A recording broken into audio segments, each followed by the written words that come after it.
محترم ناظرین، حمیدی net work میں آپ کا استقبال ہے۔ اس چینل پر دینی معلومات اور اسلامی تعلیمات کے متعلق مواد پیش کیے جائیں گے، لہٰذا آپ سے گزارش ہے کہ ہمارے چینل کو سبسکرائب کر لیں اور بیل آئیکن پریس کر لیں تاکہ ہماری معلومات سب سے پہلے آپ تک پہنچے۔ تو آئیے ناظرین، جیسا کہ یہ رمضان المبارک کا مہینہ ہے اور اسی مہینے میں تراویح کی نماز ادا کی جاتی ہے، تو نماز تراویح کے چند مسائل میں آپ کے سامنے آج پیش کروں گا، جسے سننے کے بعد آپ اپنے علم میں اضافہ کر سکیں گے اور ساتھ ہی ساتھ نماز تراویح کے اہم مسائل آپ کے ذہن و دماغ میں بھی اتر جائے گا، یعنی کہ حاصل ہو جائے گا۔ تو آئیے ان مسائل کو بیان کرنے سے پہلے جو لوگ اس چینل کو سبسکرائب نہیں کیے ان سے میں گزارش کرتا ہوں کہ اس چینل کو سبسکرائب کر لیں تاکہ اس طرح کے معلومات سب سے پہلے آپ تک پہنچیں۔ بسم اللہ الرحمن الرحیم۔ نماز تراویح کے چند مسائل اب سماعت کریں۔ مسئلہ نمبر 1، نماز تراویح سنت موقدہ ہے، بلا عذر شدید کے چھوڑنا گناہ ہے۔ اگر فوت ہو جائے تو قضا نہیں، یعنی کوئی شخص اگر بغیر عذر شرعی کے نماز تراویح ادا نہیں کرتا تو وہ گناہ گار ہوتا ہے، اور اگر کسی وجہ سے نماز فوت ہو جائے تراویح کی تو پھر اس نماز کی قضا بھی نہیں ہے۔ دوسرا مسئلہ یہ ہے کہ نماز تراویح اور تمام سنن و نوافل اگرچہ مطلق نماز کی نیت سے درست ہو جاتی ہے،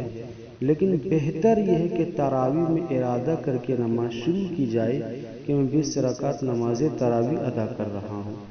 تیسرا مسئلہ یہ ہے کہ تراویح یا کسی بھی جماعت میں عورتوں کی تنہا جماعت صحیح نہیں ہے۔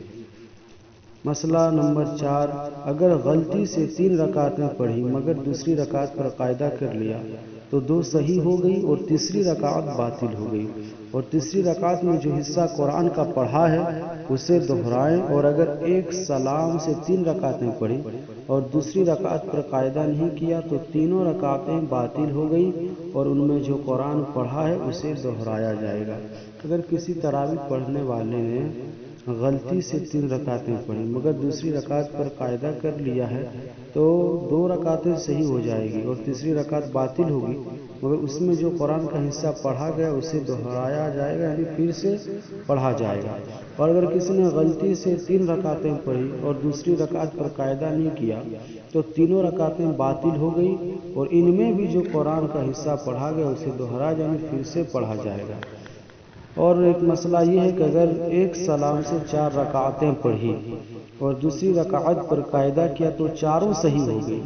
اور اگر ایک سلام سے 4 رکعتیں پڑھی اور قاعدہ اولا نہیں کیا تو صرف آخر کے 2 رکعتیں معتبر ہوں گی اور پہلی 2 رکعتیں باطل ہوں گی، لہذا ان رکعتوں میں جو قرآن پڑھا ہے اسے دہرایا جائے گا۔ اور ایک مسئلہ اس کو بھی سماعت کریں، تراویح کی 20 رکعتیں 10 سلاموں سے پڑھی جائیں گی، اور ان میں ہر ترویحہ میں یعنی ہر 4 رکعت کے بعد کچھ دیر توقف کرنا پسندیدہ، یعنی ٹھہرنا ہے، بیٹھنا ہے۔ ترویحہ کے لیے کوئی خاص عبادت متعین نہیں ہے بلکہ اختیار ہے، خواہ ذکر کریں، تلاوت کریں یا تنہا نفل پڑھیں۔ کسی شخص سے تراویح کی بعض رکعت چھوٹ جائے تو وہ تراویح کے وقفہ میں وہ رکعت پوری کر لے، اگر پھر بھی رہ جائیں اور امام وتر پڑھانے کے لیے کھڑا ہو جائے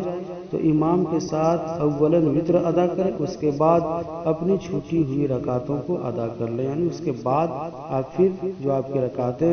تراویح کی چھوٹ گئی اس کو آپ ادا کریں۔ جس شخص نے عشاء کی نماز جماعت سے نہ پڑھی ہو وہ اپنی فرض نماز تنہا پڑھ کر تراویح میں شامل ہو سکتا ہے، اس میں کوئی شرعی رکاوٹ نہیں ہے۔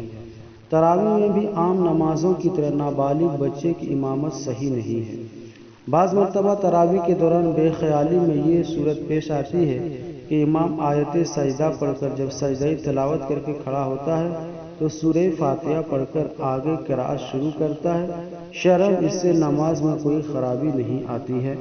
تو محترم ناظرین، یہ نماز تراویح کے چند مسائل تھے، اس سے آپ بغور سماعت کر لیے، اور سماعت کر لینے کے بعد آپ اس کو اپنے ذہن و دماغ میں بٹھا لیں تاکہ نماز تراویح کے جو مسائل پیش کیے گئے ہیں آپ اس مسائل پر عمل کر سکیں اور مکمل طور پر نماز تراویح پڑھنے سے پہلے آپ اس مسائل کو سن لیں، جان لیں، اس کے بعد آپ نماز تراویح کو ادا کریں۔ اللہ تبارک و تعالی آپ کی نماز تراویح کو قبول فرمائے گا اور نماز تراویح کے صدقے میں آپ دنیا و آخرت کے دولت سے مالا مال ہو جائیں گے۔ بس انہی چند باتوں کے ساتھ میں اپنی بیان کو ختم کرتا ہوں۔ وما علینا الا البلاغ۔ السلام علیکم ورحمۃ اللہ وبرکاتہ۔